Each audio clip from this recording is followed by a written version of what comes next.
Chairman PCB का अल-सूब कज़ाफ़ी stadium का तफसीली दौरा। मोहसिन नकवी की हिदायत पर कज़ाफ़ी स्टेडियम अपग्रेडेशन प्रोजेक्ट पर काम तेज।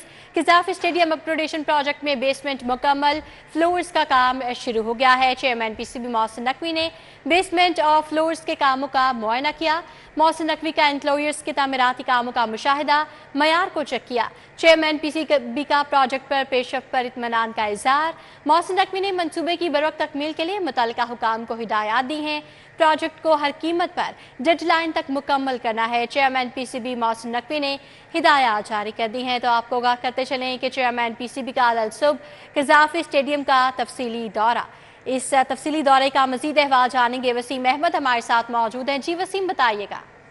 जी बिल्कुल, चेयरमैन पाकिस्तान क्रिकेट बोर्ड ने आज सुबह कज़ाफ़ी स्टेडियम का जो अपग्रेडेशन का काम जारी है उसका दौरा किया था, जिसमें उन्होंने जो फ्लोर का काम शुरू हुआ है उसका जायजा लिया था। चेयरमैन पाकिस्तान क्रिकेट बोर्ड ने बेसमेंट में तमाम फ्लोर के कामों का जो था वो जायजा लिया था, जबकि चेयरमैन पाकिस्तान क्रिकेट बोर्ड ने इंक्लोजर की तामीरात का भी मुशाहिदा किया था। इसमें पाकिस्तान क्रिकेट बोर्ड के चेयरमैन मोहसिन रज़ा नकवी का कहना है कि कज़ाफ़ी स्टेडियम की जो अपग्रेडेशन का काम है उसमें किसी भी किस्म की कोताही जो है बर्दाश्त नहीं की जाएगी और डेडलाइन तक तमाम जो तरक्याती काम है उनको मुकम्मल किया जाएगा, ताकि आईसीसी चैंपियंस ट्रॉफी से कब जो है ये मुकम्मल प्रोजेक्ट जो है वो मुकम्मल किया जा सके। इसके लिए दिन रात जो काम है वो किया जाए और तमाम जो डिपार्टमेंट मुतल्लिका इदारे हैं वो इस काम में भरपूर अपना किरदार अदा करें। जी, तमाम मुतल्लिका इदारे इस काम में अपना भरपूर किरदार अदा करें। वसीम अहमद अपडेट कर रहे थे, आपका बहुत शुक्रिया। अब आपको बताएं कि इस मुक्तदारों के लिए महकमा स्कूल्स एजुकेशन मुतहरिक है। प्राइवेट स्कूल्स की तजदीद रजिस्ट्रेशन बसों की खरीदारी से मशरूत कर दी गई। 50% बच्चों को पिक एंड ड्रॉप की सहूलत देने पर लाइसेंस में तजदीद दी जाएगी। नए स्कूलों की रजिस्ट्रेशन भी बसों की खरीदारी पर ही जारी की जाएगी। मज़ीद क्या तफसीलात है, जानेंगे जुनैद रियाज से। जी जुनैद। जी, प्राइवेट स्कूलों की रजिस्ट्रेशन जो है और तजदीद जो है वो मशरूत कर दी गई है बसों के साथ, और इसलिए अब हर प्राइवेट स्कूल को जिसने अपनी नई रजिस्ट्रेशन करवानी होगी या पहले से रजिस्टर्ड स्कूल ने अपने स्कूल की तजदीद लाइसेंस में करवानी होगी तो उसके लिए उसको बच्चों को पिक एंड ड्रॉप देना लाजमी होगा। इस हवाले से डिस्ट्रिक्ट एजुकेशन अथॉरिटी ने तमाम प्राइवेट स्कूलों को हदायत भी जारी कर दी और जिन स्कूलों ने बसें नहीं खरीदी उनको डिस्ट्रिक्ट रजिस्ट्रिंग अथॉरिटी के सामने 16 अक्टूबर को पेश होने का हुक्म भी दे दिया गया। इस हवाले से डिप्टी कमिश्नर लाहौर जो है उनकी इंक्वायरी करेंगे और इंक्वायरी के बाद जो है उन पर जुर्माना भी आयद करेंगे। इस हवाले से जो संगीन गफलत के मुर्तकिब होंगे उन स्कूलों का लाइसेंस भी मंसूख किया जा सकता है। इस हवाले से अब हर स्कूल को 50% तलबा को पिक एंड ड्रॉप देना जो है वो लाजमी होगा, चाहे वो बस खरीदें या कोई वैन खरीदें, उनको पिक एंड ड्रॉप देना लाजमी होगा। इस हवाले से डिस्ट्रिक्ट रजिस्ट्रिंग अथॉरिटी का कहना है कि वो लाहौर हाई कोर्ट के अहकामात पर 100% अमल दरामद करवाएंगे, चाहे स्कूलों को जुर्माना भी आयद करना पड़े। जी, सिग्नल फ्री कॉरिडोर बनने के बाद पैदल रोड क्रॉसिंग के लिए शहरियों को मुश्किलात। एलडीए शहर में मुजाविजा 20 पेडेस्ट्रियन ब्रिजेस के मंसूबे पर अमल दरामद ना करा सका। एलडीए अल्लाहू गोल चक्कर पर ज़िले तामीर पेडेस्ट्रियन ब्रिज को भी मुकम्मल ना करवा सका। कॉन्ट्रैक्टर अधूरे ब्रिज और सामान को छोड़कर मौके से गायब हो गया। मज़ीद तफसीलात जानेंगे दुरे नायाब से। जी दुरे नायाब। बिल्कुल, लाहौर शहर के अंदर ट्रैफिक कंट्रोल करने के लिए और ट्रैफिक की रवानी को बेहतर बनाने के लिए मुख्तलिफ इंटरवेंशंस की गई, जिसमें ना सिर्फ नए यूटर्न्स बनाए गए बल्कि सिग्नल फ्री कॉरिडोर्स जो है वो भी बना दिए गए। लेकिन एलडी का जो प्लान था कि लाहौर शहर के इन सिग्नल फ्री कॉरिडोर्स पे और नई ट्रैफिक इंटरवेंशन जो की गई हैं वहाँ पे पैदल चलने वालों को पेडेस्ट्रियन ब्रिजेस भी दिए जाएंगे। इस हवाले से शहर में 20 मकामात पे पेडेस्ट्रियन ब्रिजेस जो हैं वो डिफ़ाइन किए गए और उस हवाले से पूरा प्लान बना के उसको बजट में भी शो किया जाता रहा, लेकिन आज तक ना वो पेडेस्ट्रियन ब्रिजेस बने और ना ही उनकी कोई यूटिलाइजेशन जो है वो समझ आई।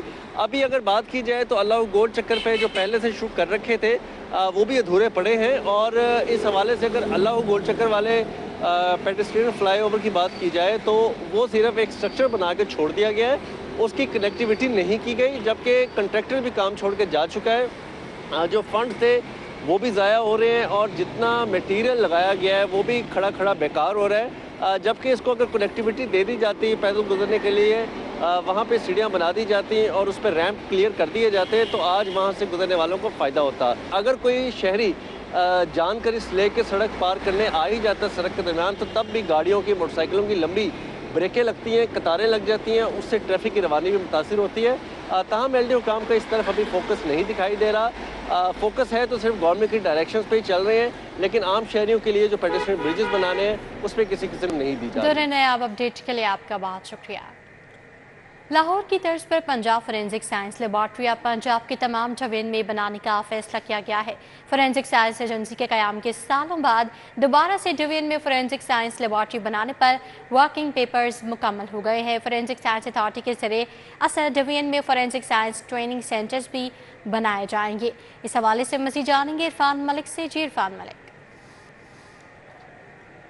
जी बिल्कुल, आपको बताएं कि पंजाब हुकूमत की जानिब से जो फोरेंसिक साइंस अथॉरिटी एक्ट 2024 जो है जिसकी मंजूरी दी गई थी, इसके बाद अब इसके ऊपर जो वर्किंग पेपर हैं वो तैयार किए गए हैं और इस वर्किंग पेपर के मुताबिक पंजाब फोरेंसिक साइंस लेबॉर्ट्री जो है जैसे लाहौर में है, इसी तर्ज पे पंजाब की तमाम डिवीजन्स के अंदर इसको बनाया जाएगा। जिस हवाले से आपको बताएं कि वर्किंग का आगाज़ कर दिया गया है और ये अथॉरिटी जो है ये पंजाब की तमाम डिवीजन्स के अंदर जगह परचेज़ करेगी और उसके साथ साथ मशीनरी परचेज़ करेगी, जहाँ पे फोरेंसिक साइंस अथॉरिटी की ज़ेर एहतमाम फोरेंसिक साइंस लेबॉर्ट्रीज़ जो हैं वो बनाई जा सकेंगी। इसके साथ साथ आपको बताएं कि ये फोरेंसिक साइंस लेबॉर्ट्रीज़ के साथ forensic science laboratory training centre जो हैं वो भी तामीर किए जाएंगे, ताकि मज़ीद जो ऐसे साइंसदान जो हैं जो फोरेंसिक साइंस को समझते हों या उसके ऊपर वर्किंग करना चाहते हों उनको वहाँ पे ट्रेनिंग दी जाएगी, जिसके लिए वर्किंग का आगाज़ कर दिया गया है।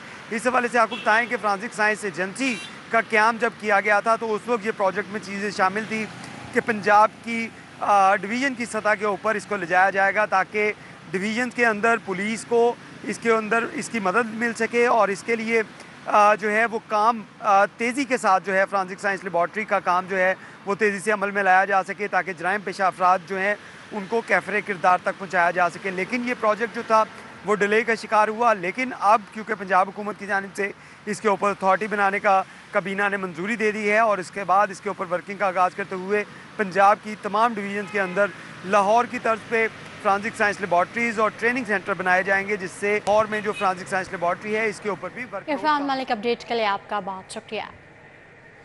पंजाब पुलिस में सिफारिशी कल्चर के खात्मे के लिए ऐसा इक़दाम DSPs के लिए online transfer posting request system मुतारिफ करवा दिया गया है। DSPs transfer posting choice tab में तबादले के लिए अपनी रिक्वेस्ट भिजवा सकेंगे। मज़ीद जानेंगे अली साही से। जी अली साही।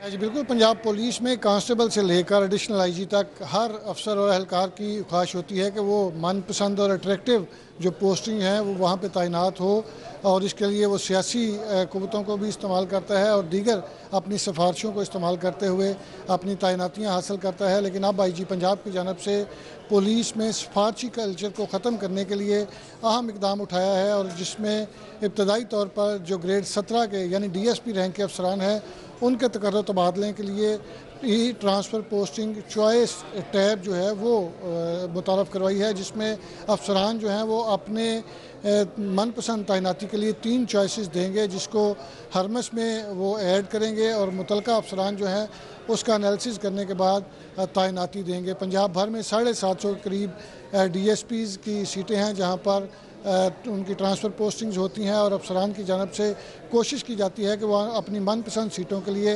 अपना जो सिफारिश है या सियासी असर रसूख को इस्तेमाल करते हुए उनको हासिल करें।